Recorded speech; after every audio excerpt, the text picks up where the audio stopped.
Halo sahabat CPNS, welcome back to Irama Widya YouTube channel.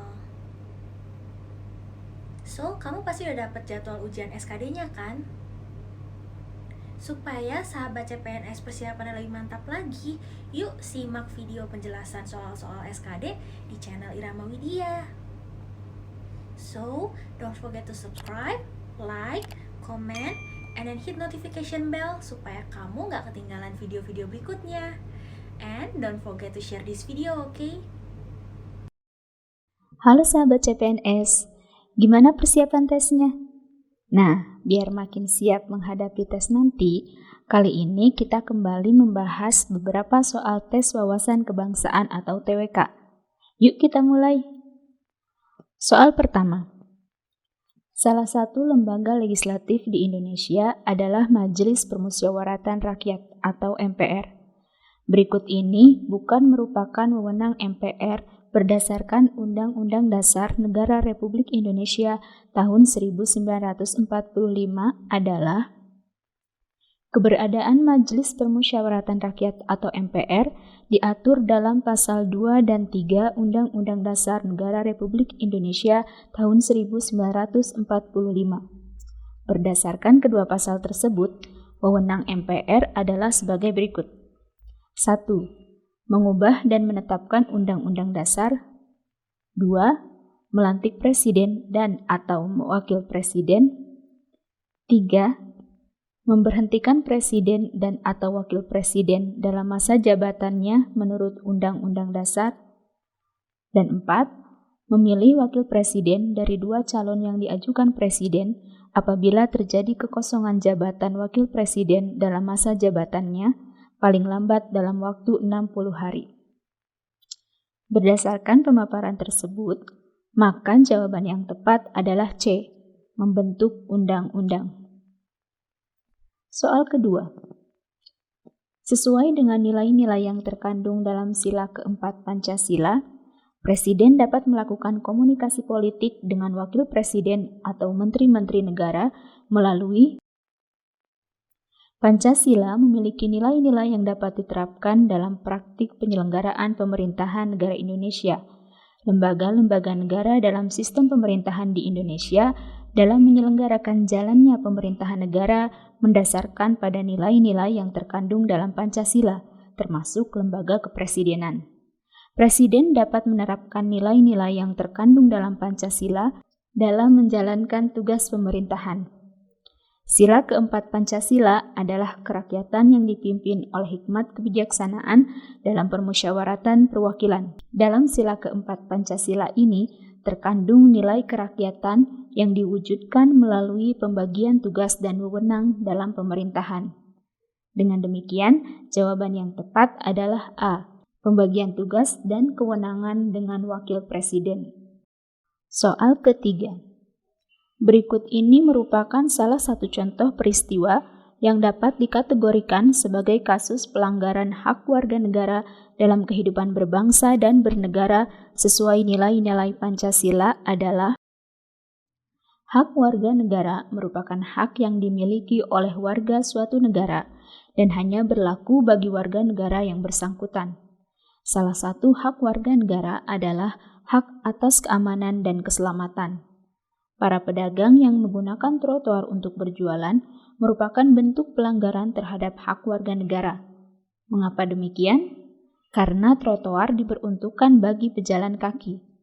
Keberadaan para pedagang di trotoar membuat pejalan kaki kehilangan haknya, bahkan terancam keselamatannya karena mereka harus berjalan di bahu jalan. Dengan demikian, jawaban yang tepat adalah D, penggunaan trotoar jalan untuk berjualan. Soal keempat. Berdirinya Budi Utomo menandai lahirnya kebangkitan nasional karena organisasi ini memiliki ide dasar agar bangsa Indonesia mampu mengurus negara yang merdeka dengan kekuatan sendiri.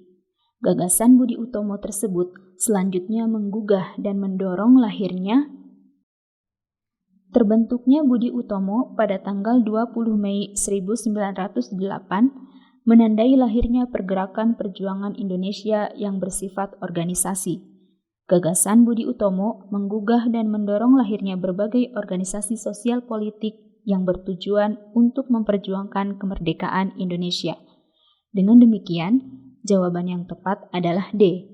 Budi Utomo mendorong lahirnya berbagai organisasi sosial politik untuk kemerdekaan. Soal kelima. Bangunan ini sangat terkenal sebagai salah satu destinasi wisata dunia yang merupakan peninggalan Kerajaan Mataram kuno dan termasuk situs warisan dunia UNESCO. Bangunan ini terletak 17 km timur laut dari kota Yogyakarta. Bangunan yang dimaksud adalah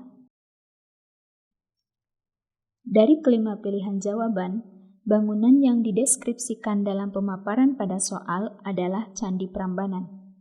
Candi Prambanan adalah candi Hindu terbesar di Indonesia, sekaligus merupakan salah satu candi terindah di Asia Tenggara.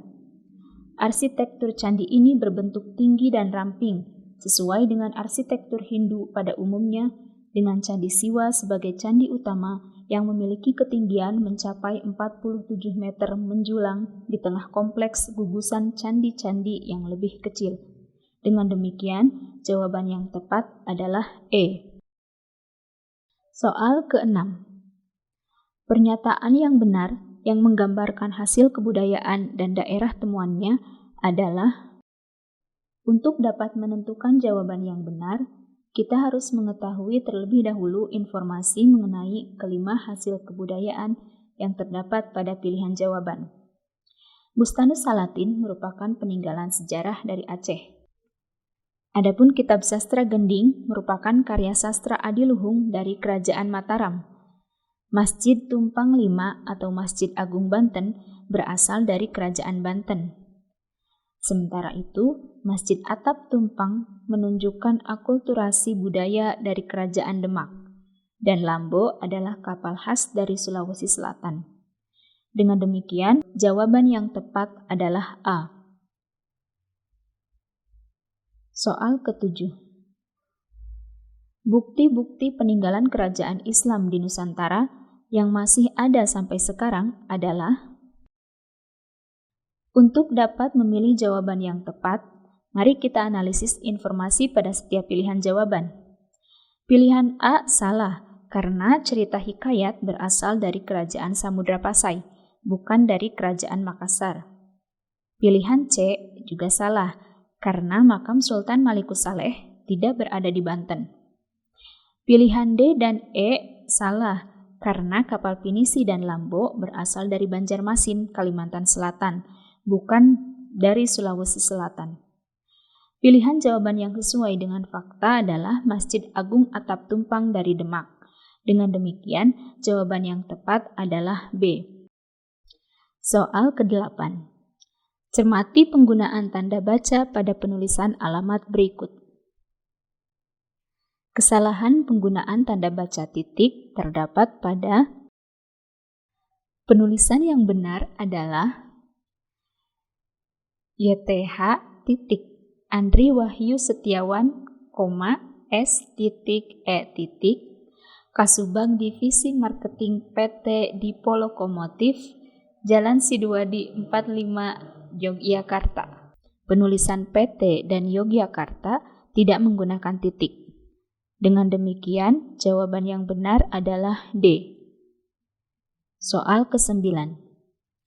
Kalimat yang di dalamnya terkandung unsur yang berlebihan atau melewah adalah: bentuk saling berpelukan termasuk melewah atau berlebihan karena kata berpelukan sudah bermakna saling. Dengan penambahan kata saling di depan kata berpelukan menyebabkan maknanya menjadi berlebihan, yaitu saling-saling berpelukan. Dengan demikian, jawaban yang benar adalah C. Soal ke-10 atau soal terakhir. Perhatikan kalimat berikut. Pembangunan rumah mewah itu tidak cukup 6 bulan. Imbuhan pean yang semakna dengan imbuhan pean pada kata pembangunan adalah: imbuhan pean pada kata pembangunan bermakna proses. Imbuhan tersebut semakna dengan yang terdapat pada kata penangkapan. Dengan demikian, jawaban yang benar adalah B. Sekian pembahasan beberapa soal TWK kali ini. Semoga bermanfaat. Sahabat CPNS, kalau kamu ingin tahu soal-soal TWK lainnya, kamu bisa belajar melalui buku-buku ini ya. Di buku Strategi Fokus CPNS ini, kamu bisa mendrill soal-soal SKD, karena di dalamnya berisi soal-soal SKD dan full pembahasan. Nah, untuk buku ini, buku Strategi Simple CPNS, selain disajikan soal dan full pembahasan, kamu juga bisa belajar dari ringkasan materi yang ada di dalamnya. Buku-buku ini bisa kamu dapatkan di Gramedia terdekat atau official store kami di Tokopedia, Shopee, Lazada, dan Bukalapak. Wah, ternyata semudah itu ya mengerjakan soal-soal SKD-nya. Semakin yakin aja nih sahabat CPNS untuk lulus tes SKD-nya. Yuk manfaatin waktu yang masih ada sebelum hari H dengan mempelajari tipe-tipe soal SKD, ditemani dengan tentor-tentor dan juga penulis buku tes SKD CPNS. So, don't forget to subscribe, like, comment, and then hit notification bell supaya sahabat CPNS tidak ketinggalan video-video berikutnya. Dan juga share video ini ke sahabat-sahabat CPNS lainnya ya. Semangat berjuang di tes SKD-nya sahabat CPNS. Dan juga jangan lupa untuk sertakan doa di setiap aktivitas. Semoga sukses. Bye guys.